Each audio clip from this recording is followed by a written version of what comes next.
O Senhor esteja convosco. Esteja no meio de nós.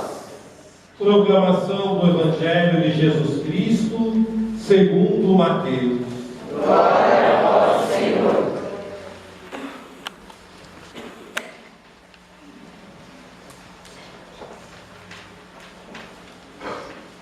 No tempo em que Jesus viveu no meio de nós, ele contou outra parábola à multidão.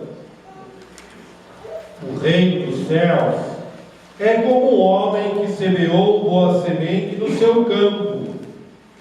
Enquanto todos dormiam, veio seu inimigo, semeou o joio no meio do trigo e foi embora. Quando o trigo cresceu e as espigas começaram a se formar, apareceu também o joio. Os empregados foram procurar o dono e lhe disseram: Senhor, não semeaste boa semente no teu campo? De onde veio então o joio? O dono respondeu: Foi algum inimigo que fez isso. Os empregados lhe perguntaram: Queres que vamos arrancar o joio? O dono respondeu: Não, pode acontecer que arrancando o joio, arranqueis também o trigo. Deixai crescer um e outro até a colheita. E no tempo da colheita, direi aos que cortam o trigo: arrancai primeiro o joio e amarrai-o em feixes para ser queimado. Recolhei, porém, o trigo no meu celeiro. Jesus contou-lhes outra parábola. O reino dos céus é como uma semente de mostarda que o homem pega e semeia no seu campo. Embora a semente de mostarda seja a menor de todas as sementes, quando ela cresce, fica maior do que as outras plantas. Torna-se uma árvore, de modo que os passarinhos vêm e fazem ninhos em seus ramos. Jesus contou-lhes ainda uma outra parábola.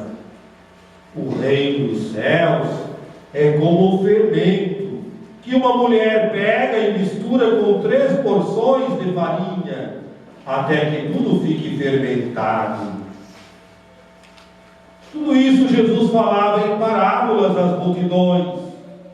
Jesus não falava às multidões a não ser em parábolas, para se cumprir o que foi dito pelo profeta: abrirei a boca para falar em parábolas, vou proclamar coisas escondidas desde a criação do mundo.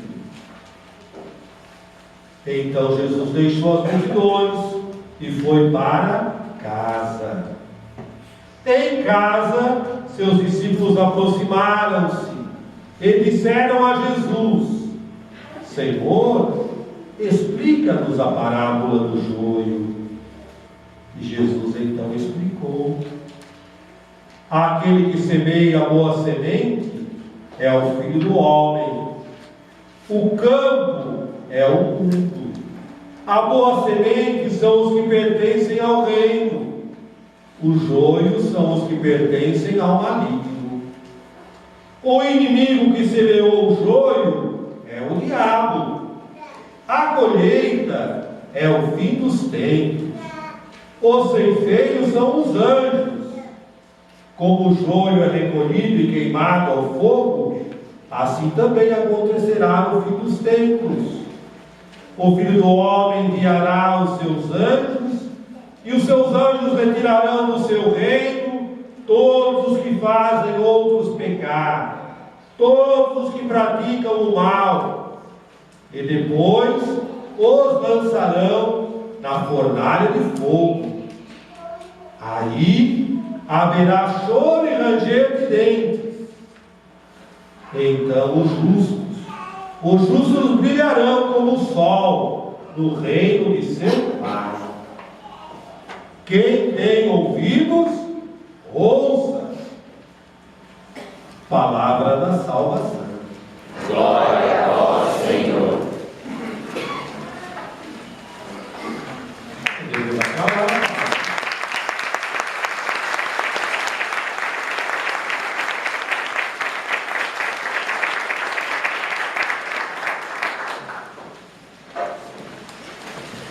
E as palavras do Santo Evangelho. Perdoe os nossos pecados. Amém.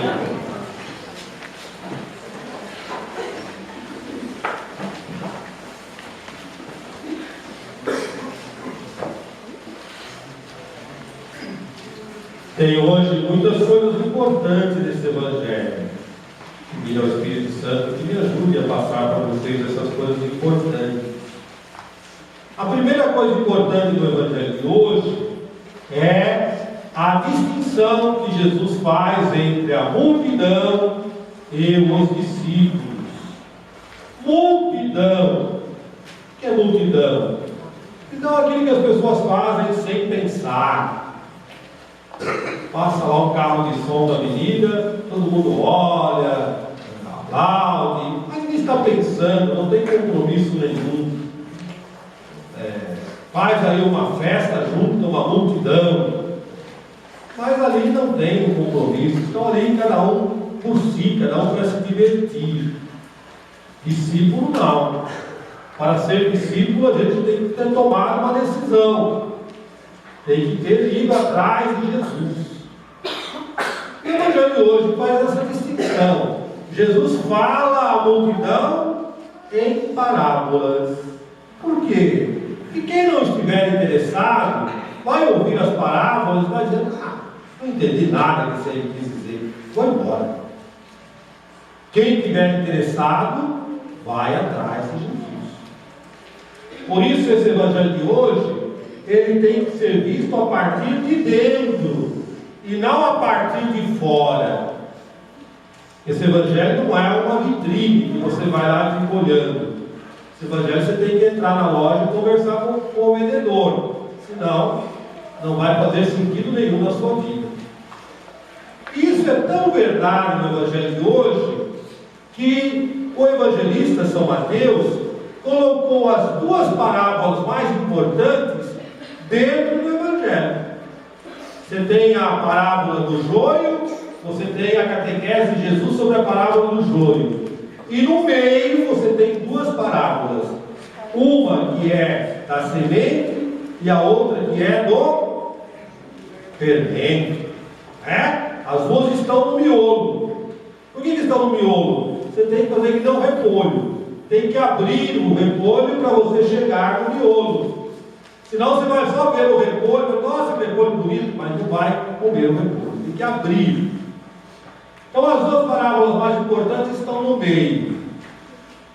A parábola da semente fala que o reino é pequenininho, do tamanho de uma semente de mostarda, a menor semente de todas, mas quando ela cresce, vira uma árvore, a maior árvore de todas. Isso quer dizer, é um milagre. A menor semente forma a maior árvore. Isso só pode ter acontecido por um milagre. E a parábola do fermento também fala do milagre. Só que para nós se perdeu esse milagre. Porque hoje a gente vai lá no supermercado, compra o fermento, a hora que está fazendo o bolo já fermenta, e ele nem precisa esperar, ele já cresce ali mesmo. Não tem milagre nenhum. E até quem estudou química consegue colocar no quadro negro a fórmula do fermento, a fórmula do trigo, por que dá esse crescimento, explica tudo. Mas no tempo de Jesus não era assim. No tempo de Jesus, a mulher, a mãe de família, depois que dava o jantar para todo mundo, lavava as louças, guardava tudo, todo mundo ia dormir porque não tinha televisão. E ela ficava trabalhando. Ela amassava a massa do fermento e a massa do trigo, colocava numa vasilha pegava o fermento, que não é esse fermento que você compra de caixinha, não. É o fermento aquele natural, o fermento que ela conservava, né? A cultura do fermento. Misturava na massa, cobria a vasilha com um pano e ia dormir. No outro dia, essa mulher levantava mais cedo que todo mundo. Descia, eles dormiam na parte de cima da casa, ia lá, e a hora que ela tirava o pano, ela rezava, porque ali tinha acontecido um milagre. A massa que ela tinha deixado era desse tamanho, assim, pequenininha, e a vasilha estava cheia, a massa pronta para ser colocada no forno. E a mulher não entendia como isso acontecia, por isso ela dizia: é um milagre. E todo dia de manhã, aquela mulher rezava diante daquela massa que havia se fermentado. E Jesus então aproveitou essas duas ideias, a da menor semente e da maior árvore, e da massa fermentada, do milagre da massa que se fermenta, para dizer: o reino de Deus é assim. O reino de Deus é um milagre. O reino de Deus é um milagre. O reino de Deus não depende de mim nem de você. Não depende. Ele é um milagre. Ah, mas se eu não for lá presidir a missa, o povo vai ficar bravo, vai ficar disfuncionado, vai mudar de religião. Mas isso não quer dizer que o reino de Deus dependa disso. Não depende. Ah, mas se eu não for na igreja, se eu não for dizimista, se eu não der dízimo, a igreja vai ficar mais pobre, o telhado vai cair, as portas não vão fechar. Mas o reino de Deus não depende disso. O reino de Deus cresce em poder de Deus. E é uma graça, é um presente para a gente ser do reino de Deus, pertencer ao reino de Deus. Já falei para vocês aqui, vou repetir, já ouvi isso numa frase, essa frase estava escrita no caminhão, e ela é muito importante. Estava escrito assim: Deus sem você continua sendo Deus, e você sem Deus. Lá no caminhão tinha 3 pontinhos. O motorista nem quis responder, para cada um pensar, né? Você sem Deus e que você continua sem. Então o reino de Deus é um milagre que vai crescendo por ele mesmo. Mas esse milagre não é um milagre assim que acontece no estalar de dedos. Esse milagre é complicado, porque esse milagre ele é cheio de obstáculos, são um jogo. E não é só na igreja não, gente, tudo na vida. Você depois de uma certa idade decidiu assim: não, agora eu vou estudar, vou trabalhar durante o dia e vou estudar à noite. Você vai lá, cheio de alegria, faz a matrícula, tem escola até que você paga a matrícula, então começa a frequentar as aulas. 1 dia, 2 dias, 1 semana, 2 semanas, 3 semanas, aí vem as provas, você vai mal nas provas, dá vontade de desistir. A ideia primeiro era boa, era o campo de trigo: eu vou estudar, depois eu estudo, eu vou pegar um emprego melhor, vou ganhar mais, vou mudar mais minha família. Era o campo de trigo, mas aparece no meio do campo de trigo o... E como é que a gente leva aquele curso até o final? Como é que a gente termina aquele curso? Só se você tiver paciência. Sem a paciência, você não consegue. Tá, mas tem que mandar aquele professor embora, porque as aulas deles são ruins. Ah, porque tem... Você não consegue tirar o joio. Você não consegue limpar o campo. Cresce ali o joio e o... E feliz daquele que tem paciência para, no meio dessa bagunça, na nossa cabeça, porque na cabeça de Deus as coisas estão certas, para que no meio dessa bagunça possa perseverar, possa caminhar, possa ir até o final, e de fato depois ceifar o trigo. Isso é tudo na vida da gente. Casamento é assim. Você casa, você não imagina que o casamento tenha joio. Você acha que o casamento vai ser um campo de trigo, madurinho. Depois aparece um outro, as necessidades. Padre, quando o padre se ordena, ele imagina que a vida dele vai ser um campo de trigo, né? daqueles trigo mais granados possível, aquele bem amarelinho.